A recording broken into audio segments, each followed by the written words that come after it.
Olá pessoal, estamos de volta com um novo vídeo aqui no canal Saúde Med. Seja muito bem-vindo. O meu nome é Denifer Ferreira e hoje vamos para a última parte falando sobre o hiperaldosteronismo. Nesse vídeo vamos falar de como é feito o tratamento e o manejo do paciente, tanto no hiperaldosteronismo primário quanto no hiperaldosteronismo secundário. Nesse vídeo vamos comentar sobre as indicações da ressecção cirúrgica, e também do uso de radiofrequência, tá? Vamos falar dos pontos de atenção que devemos ter no pré e pós-operatório e, por fim, vamos falar sobre o uso de medicamentos para o tratamento de algumas etiologias de hiperaldosteronismo. Se esse assunto já é relevante para você, então já deixe o seu like.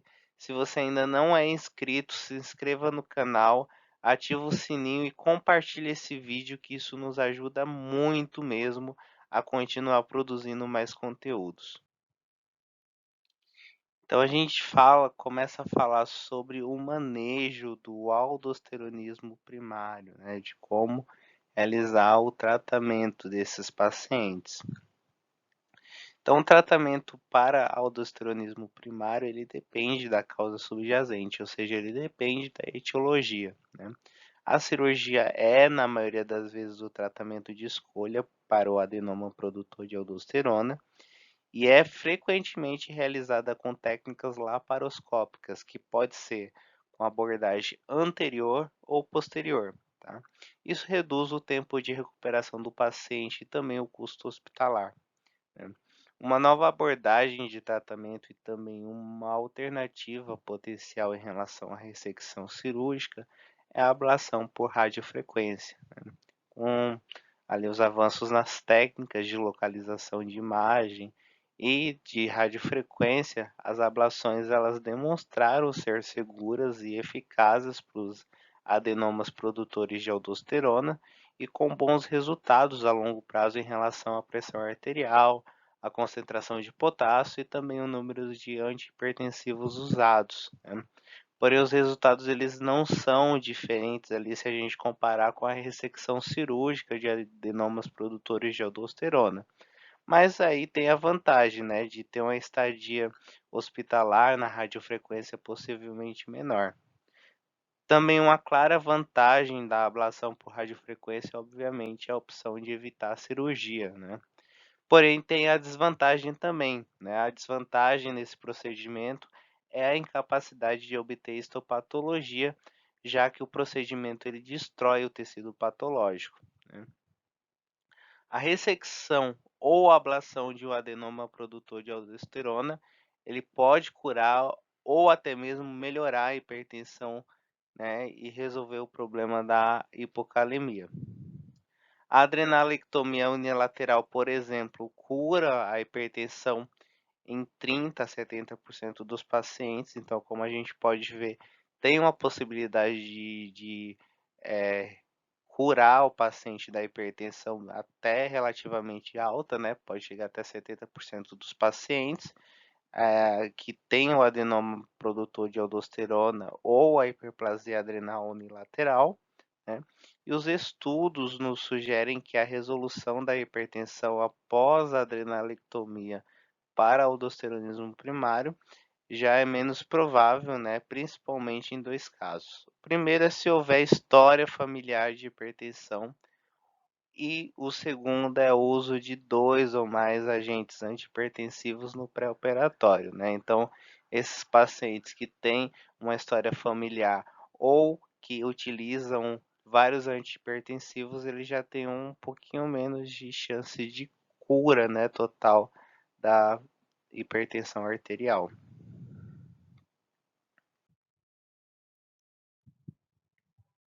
Continuando falando sobre o manejo do aldosteronismo primário, né? Então, se a técnica cirúrgica ela for, né, a escolhida para o tratamento ali do paciente, é muito importante nós termos atenção no manejo perioperatório e pós-operatório de pacientes com adenoma produtor de aldosterona, né? Quando a gente fala por exemplo, no pré-operatório, né, nós precisamos nos atentar muito à hipertensão e à hipocalemia, que eles devem ser bem controladas, né. Talvez, pode acabar até exigindo ali a adição de um antagonista do receptor mineralocorticoide, como, por exemplo, a espironolactona, né. Já no pós-operatório, ali a supressão de secreção de aldosterona na glândula adrenal, né, ela pode resultar em um estado de hiporaldosteronismo transitório, né. Como resultado disso, alguns pacientes apresentam perda de sal no pós-operatório, né, também hipercalemia leve e o maior risco de desidratação e hipotensão ortostática se houver restrição de sódio, né. Então, os antagonistas dos receptores de potássio e mineralocorticoides, eles devem ser retirados após a cirurgia, né. E aí a concentração plasmática de aldosterona, ela pode ser medida no pós-operatório ali com uma indicação de resposta cirúrgica, né, para a gente medir a resposta, da cirurgia, né, se ela foi bem-sucedida ou não. A pressão arterial, ela tende a mostrar melhora ali máxima de 1 a 6 meses de pós-operatório, né. E aí para pacientes que não são candidatos à cirurgia ou que talvez optaram por não se submeter à cirurgia, o tratamento clínico do hiperaldosteronismo ele deve ser realizado da mesma forma que o tratamento para hiperplasia adrenal bilateral, que eu vou comentar nesse instante.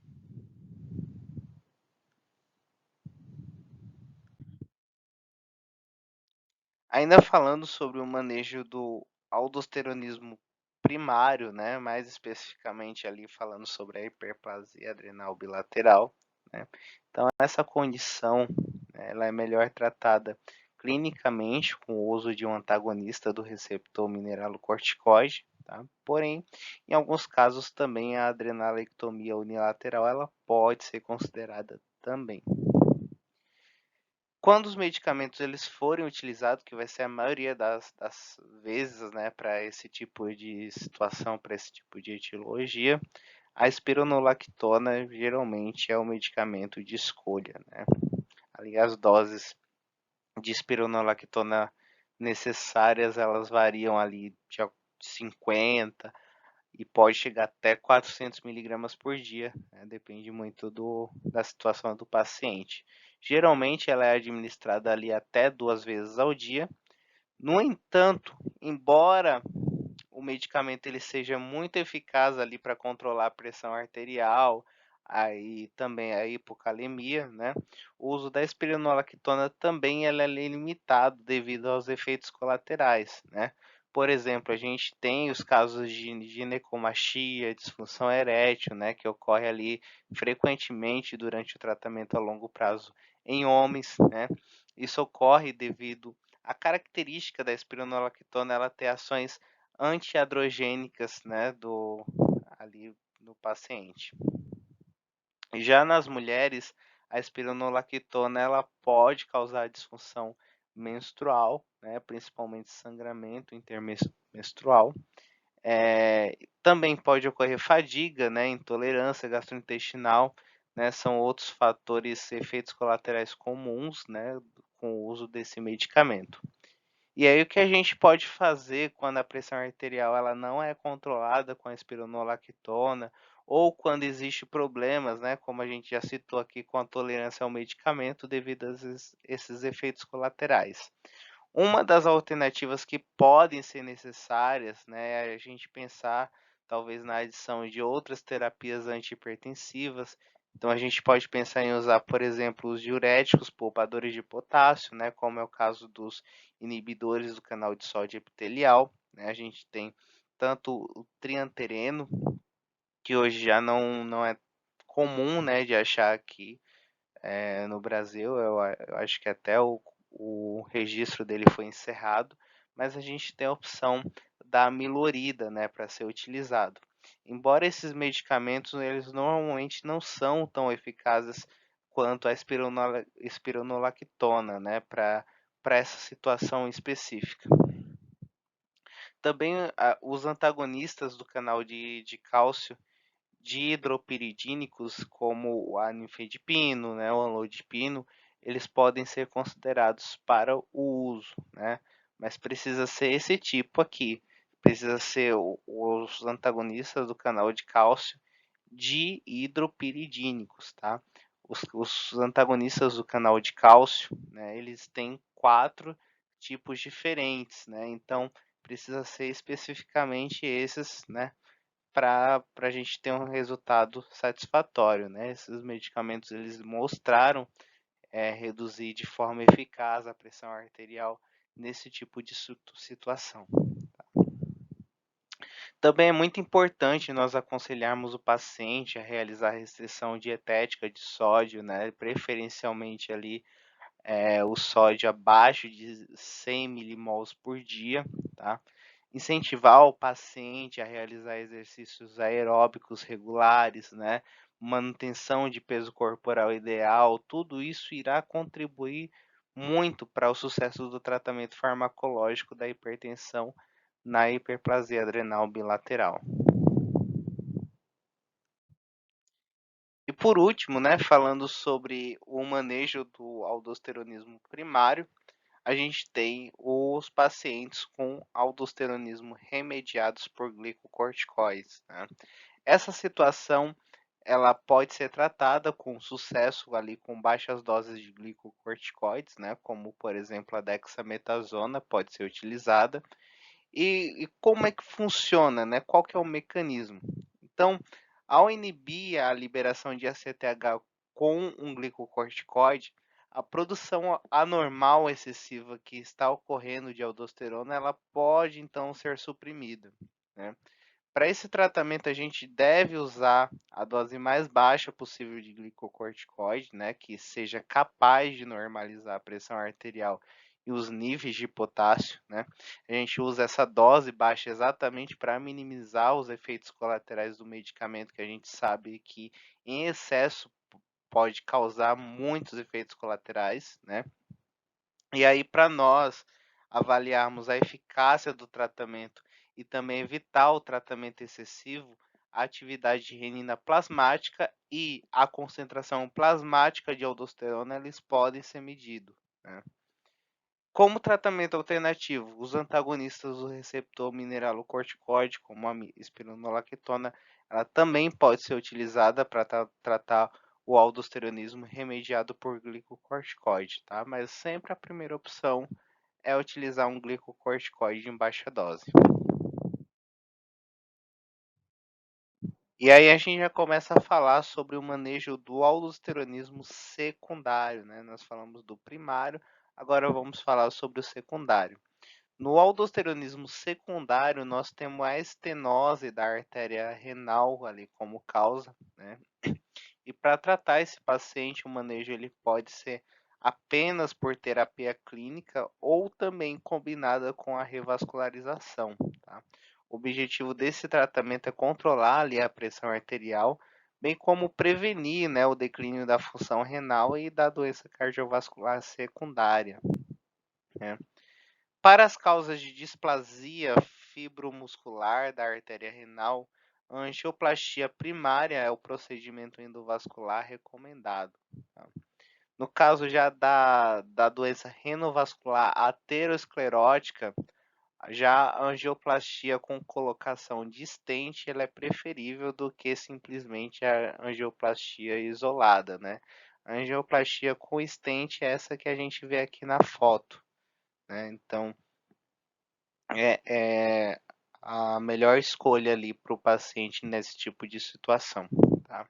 É muito importante, né, a gente ressaltar que em todos os casos um angiografista intervencionista experiente ele deve realizar angioplastia, tá?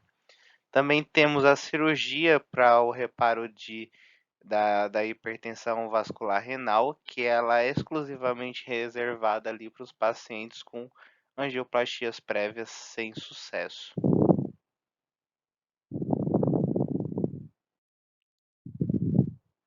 Ainda falando sobre o manejo do aldosteronismo secundário, né? A gente faz a utilização também de medicamentos, né? A terapia medicamentosa agressiva ela deve ser instituída e muitas vezes ela é suficiente, né, nos pacientes com hipertensão renovascular aterosclerótica, né? E dado o papel central, né, do sistema renina-angiotensina na fisiopatologia da doença que a gente conhece muito bem, né, a gente já vem falando aí nos vídeos anteriores sobre o sistema renina-angiotensina, né, em relação ao hiperaldosteronismo, né.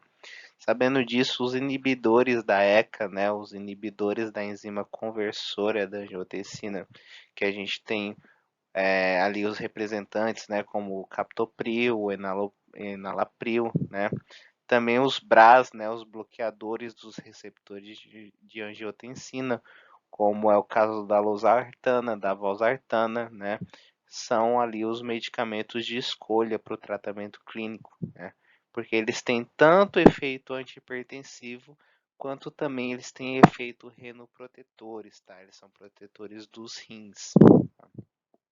Mesmo eles tendo, né, esse efeito renoprotetor, no entanto, a gente precisa ter cautela, né, porque o início de qualquer um desses medicamentos, embora seja raro, né, mas pode estar associado também à precipitação de insuficiência renal aguda, né, principalmente em pacientes que apresentam estenose arterial renal bilateral grave.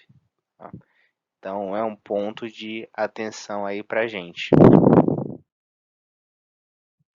E com isso nós concluímos esse tema, né? Na semana que vem vamos começar a falar sobre o feocromocitomas e também sobre os parangangliomas.